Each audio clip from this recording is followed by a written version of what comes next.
that what you went through is just too important for people not to know about. Yeah. Yeah. Can you just, can we start at the beginning with your military career and just walk through what exactly your experiences were? Was drafted into the military and got into the U.S. Army. After that, I was sent to the Signal Training Center in eastern United States. What year would this be? 58.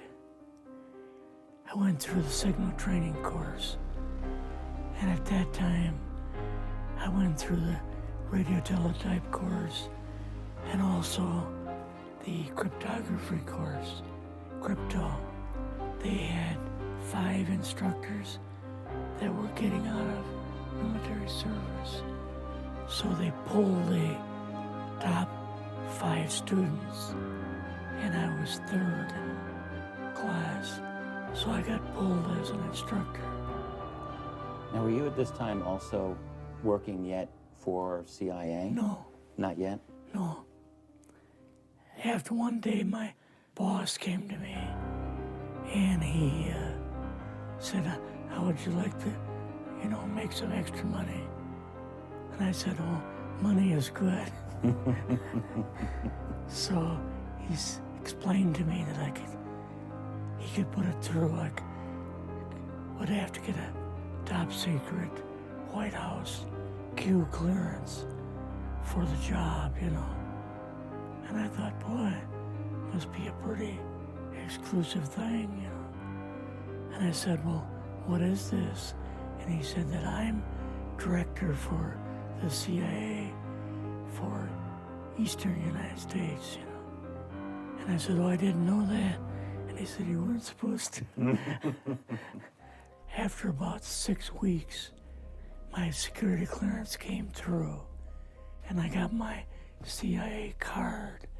It was an ID card, like a credit card, where I could just go up to the door and slice it, walk right in. And my name at that time, I used an artificial name too.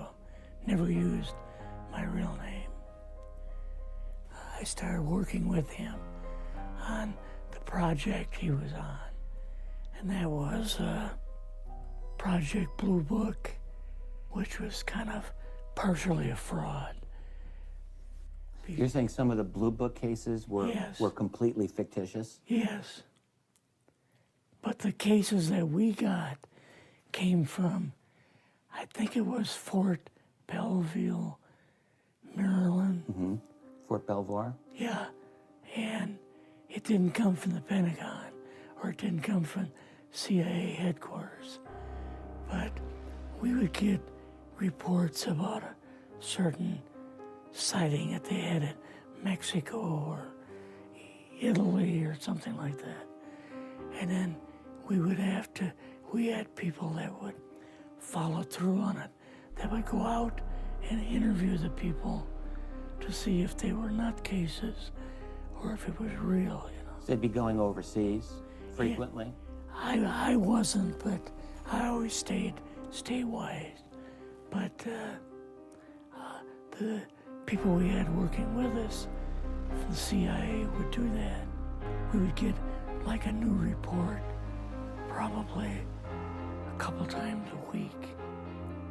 I was coming into the Army fresh off the farm, so I really didn't have much knowledge of anything, but my boss filled me in on Project Blue Book and what they had found so far, as far as grays and aliens and the Roswell incident. How did you feel when this first got dumped on you? When you first learned about this? I was just kind of overwhelmed with all of this, And I said to him, I don't know if I'm going to be able to be a judge of this type of thing. What's real, what's not, when I don't have much knowledge of it, So... What did he say? He said, well, we have to build the information as we go. and you'll see how this thing is working out. And then the other thing is, of course, you really weren't able to tell family or close friends, obviously. No, I couldn't tell anybody. You're doing all this crypto work, you're looking at images, photographs, video. It's 1958, maybe the fall of 58. What happened after this? At that time, the Project Blue Book thing kind of went pot, you know. If you remember, back in those days, they kind of declared it as a nothing, you know. Mm-hmm. Right. And they were telling the world all UFOs are misidentifications, hoaxes, balloons. Psychological issues, whatever. Yes. Yeah.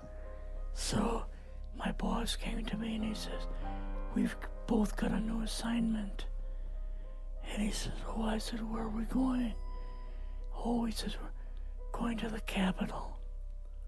We're going to be part of the Eisenhower push. He's trying to find out something about, all about these aliens that MJ-12 was supposed to find out, but never sent back reports to him. The MJ-12, the UFO control group, were they calling it MJ-12 at that time? Yes.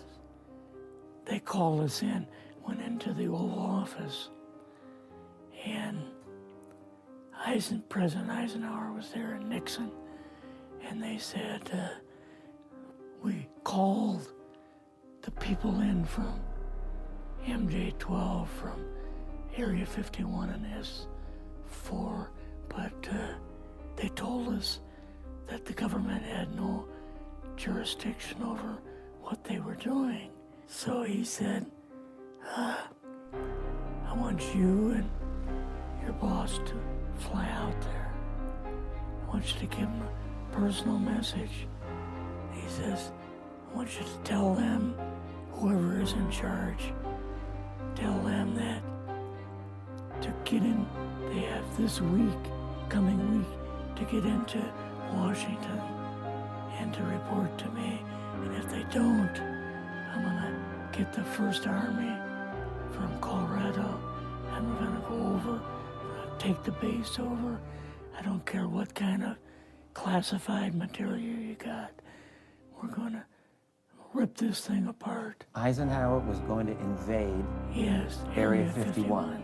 Yeah, with the First Army.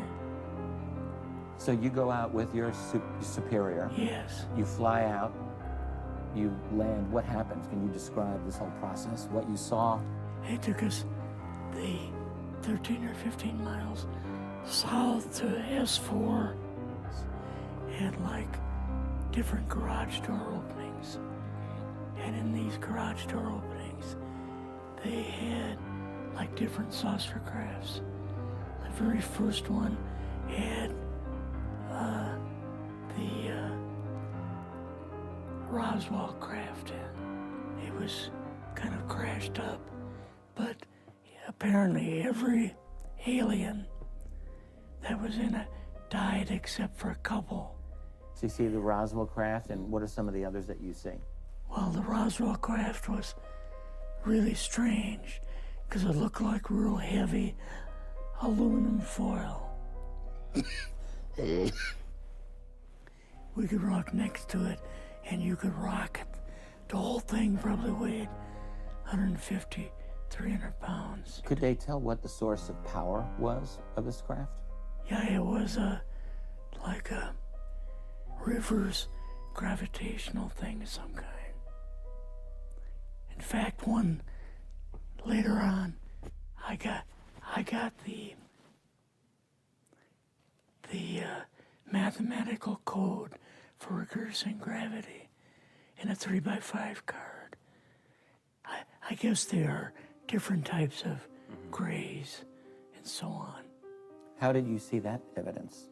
Well, at the later on at S4, we viewed the autopsy film, and then the colonel said, what we've got in here is we're interviewing a gray alien.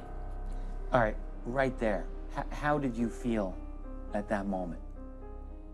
Well, I thought, boy, we had no idea we were going to see the real thing. All we saw was film. What did this gray alien look like? Could you describe him a little bit? This one looked a little bit oriental. So I'm just wondering if it looked almost human, what about this didn't look human? No, it didn't look human as far as the skin tone and basically the shape of it and the size. How was its head size compared with a normal human, for example? Brain was kind of a little bit bigger, and some of the nose was very, very small, and the ears were just like holes. Mouth was very small. So he did not know at this point No. if there was an alien No. at S4. No. Did you go directly to Washington after this? Or did Yes. you go somewhere else? How did they get, did you fly regular airline or? We flew back to the commuter plane back to the air base, and then took President Eisenhower's Lockheed Electra back to Washington. You and your supervisor, Yeah. superior officer, and now you're meeting with the president? Yes. Can you describe this? Well, we met with him in, the second story of the old OSS warehouse building. And Eisenhower and Nixon were there, and also Hoover was there. So he asked us what was going on, and we told him about the alien, the whole situation, and the black projects and so on, and he was just totally shocked. He appeared for the first time to be worried. You know, like he was worried. I would think that Eisenhower would, he certainly knew that flying saucers were real. Yes. He knew that there were aliens. So I guess I'm just wondering, what would he have been, really surprised about? Surprised about the black programs. Eisenhower said, got to keep this thing completely secret. You know, can't talk about this.